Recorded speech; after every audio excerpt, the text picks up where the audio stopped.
Hello everyone, my name is Preyashi Bhatwal and welcome to my channel आचार्य प्रेयशी। और आज के इस वीडियो में हम डेफिनेटली बात करने वाले हैं एक बहुत ही इंपॉर्टेंट एस्पेक्ट के बारे में, मैनेजमेंट स्किल।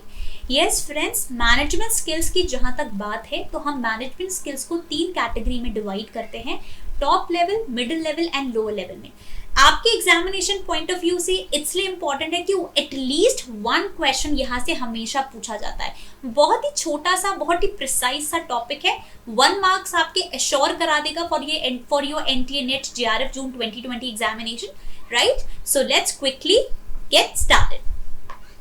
सो गाइस, जहां तक बात आपके मैनेजमेंट स्किल की है, so everybody is aware that when it comes to the management skill, right, जब हम मैनेजमेंट स्किल के कंटेक्स्ट में बात करते हैं, so we have 3 types of skills: technical skills, right, interpersonal skills and the conceptual skills. All these 3 skills plays a very important, very significant and vital role in the management, right? So तीनों ही skill का अपना ही एक अपना ही एक perspective है, अपना ही एक role है, जिसको किसी भी लेवल पे, चाहे हम टॉप, मिडिल या लो लेवल की बात करें, स्किप नहीं किया जा सकता, राइट? चलिए, तो सबसे पहले हम यहाँ पे शुरुआत करेंगे सबसे लो लेवल पे जो स्किल यूज्ड होती है, मतलब जो प्रोमिनेंट होती है, जो डोमिनेंट होती है लो लेवल पे, टेक्निकल स्किल्स है। So now what do we understand by the technical skills? Technical skills ज्यादातर कहाँ पे यूज की जाती है, ये सारी चीजों के बारे में अभी डिस्कशन करेंगे, ठीक है? तो यहाँ पे कह रहे हैं technical skills involves the skills that gives the manager the ability and the knowledge to use a variety of techniques to achieve their objective। बात अगर हम टेक्निकल स्किल्स के पर्सपेक्टिव में करें, सो टेक्निकल स्किल्स मैनेजर्स को एक ability देती है कि वो नॉलेज को use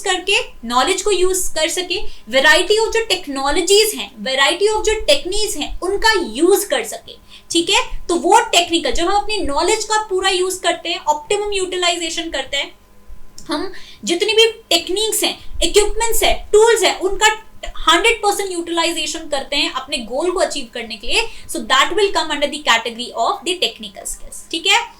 These skills not only involve the operating machines and softwares, production tools and the pieces of the equipments, but also these skills needed to boost the sale, design different types of the products and services and market the services and the products। So यहाँ पे कह रहे हैं, बात जब technical skills की होती है, हम हमेशा कहते हैं टेक्निकल डोमेन, टेक्निकल फ्रंट या टेक्निकल डोमेन का हमें इंडिविजुअल चाहिए। क्यों हम ऐसी बात करते हैं?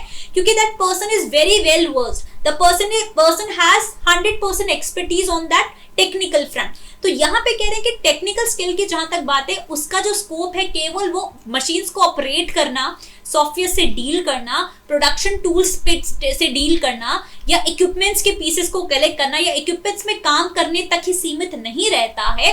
टेक्निकल स्किल्स वहां पे भी इंपॉर्टेंट रोल प्ले करती है, जहां पे हमको कंपनी की सेल, कंपनी का जो प्रोडक्ट है उसकी सेल को बूस्ट करना हो, तो technical skills also required in that, ठीक है? अगर डिफरेंट तरीके के प्रोडक्ट्स या सर्विसेज हमें डिजाइन करने हैं, वहां पे भी टेक्निकल स्किल की जरूरत पड़ती है, एंड उन स्किल्स, उन गुड्स, उन सर्विसेज को मार्केट करने पे भी आपको टेक्निकल स्किल की जरूरत बिल्कुल पड़ती है।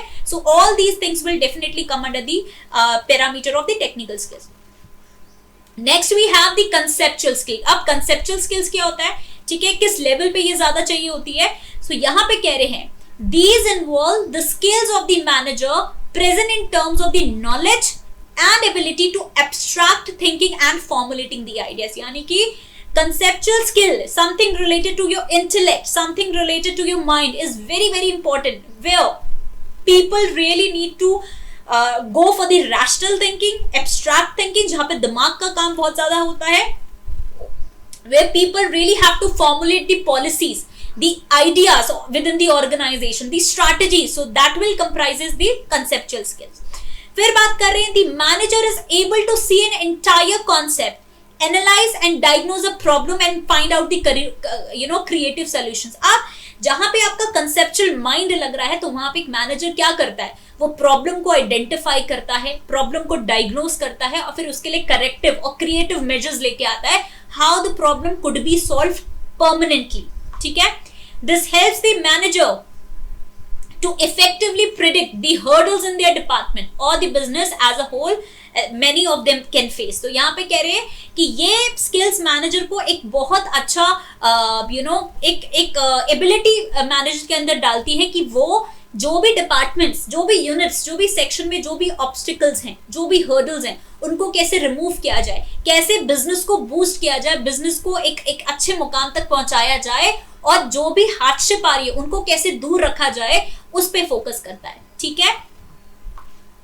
Next we have guys very important skill which is based on the interpersonal skills, और इसको हम ह्यूमन स्किल्स भी कहते हैं. सो कह रहे हैं the human or the interpersonal skills are the skills that present the employer's ability to interact, work or relate effectively with people. Human skill, international skills, interpersonal skills को ही हम people skills कहते हैं, यानी skills required to deal with people, है ना. people building skills को ही हम human and interpersonal skills कहते हैं. These skills enable the managers to make use of human potential in the company and motivate the employees for the better results, for better performance. तो ये कह रहे हैं ये जो skills होती है मैनेजर के अंदर, we always say if a person has a good interpersonal skills that person could be good interpersonal skills, good people skills, that person could be a good manager, right? तो यहाँ पे कह रहे हैं कि अगर किसी मैनेजर के अंदर ह्यूमन एक ये स्किल है, so that manager can use the human potential to the fullest, बहुत अच्छा उसका यूज कर सकता है, अपनी एम्प्लॉइज को मोटिवेट कर सकता है, उनको लॉन्ग टर्म के लिए रिटेन कर सकता है, एंड डेफिनेटली इस चीज पे the people would come up with better results और गुड रिजल्ट्स. Absolutely right. चलिए next we have guys very important diagram that you really need to understand. देखिए टॉप लेवल पे अगर हम बात करें तो टॉप लेवल पे सबसे बढ़िया जो स्किल है, जो बहुत डोमिनेंट होती है, that is a conceptual. Top level पे सबसे ज्यादा स्किल चाहिए होती है हमें कंसेप्चुअल स्किल. जो टॉप लेवल में लीडर्स होते हैं, क्यों? Because they are responsible for formulating the strategy, the policy related to recruitment, selection, training and development, marketing, promotion, each and everything. सबसे कम स्किल चाहिए होती है टेक्निकल स्किल, है ना. सबसे कम स्किल टेक्निकल स्किल चाहिए होती है टॉप लेवल पे. मिडिल लेवल मैनेजमेंट या इंटरमीडिएट लेवल पे बात करूंगी तो वहां पे human skills plays a very important role, है ना. ह्यूमन स्किल्स की बहुत ज्यादा जरूरत होती है. ठीक है. एंड लास्ट में अगर बात करें लोअर लेवल मैनेजमेंट पे, तो लोअर लेवल मैनेजमेंट पे टेक्निकल स्किल्स बहुत ज्यादा चाहिए होती है, एंड सबसे कम स्किल चाहिए होती है, वो होती है आपकी कंसेप्चुअल स्किल. तो यहाँ पे एग्जाम में क्वेश्चन हमेशा से पूछा गया है और पूछा जाता है कि कौन सा टॉप लेवल पे कौन सी स्किल चाहिए, या आपको ये कह सकते हैं कि इसको क्रोनोलॉजिकल ऑर्डर में लगाइए, या आपसे पूछा जा सकता है कि लोअर लेवल पे सबसे ज्यादा स्किल कौन सी डोमिनेंट होती है, जो चाहिए होती है. तो आपके पास आंसर होना चाहिए कि टॉप लेवल पे कंसेप्चुअल स्किल, मिडिल लेवल पे interpersonal skill, dealing with people और ह्यूमन स्किल्स की हम बात करते हैं, so that you can improve the interpersonal relationship. And उसके बाद कहते हैं लोअर लेवल पे बात करेंगे तो technical skill, that plays a very very important role, right. So guys, so we are done with the management skills that comprises the 3 basic levels plus 3 basic important skills. So we are done with today's video, guys. I hope you all have understood the 3 important skills, right? So guys, stay connected, stay tuned for more videos. Thanks for watching. Bye bye and take care.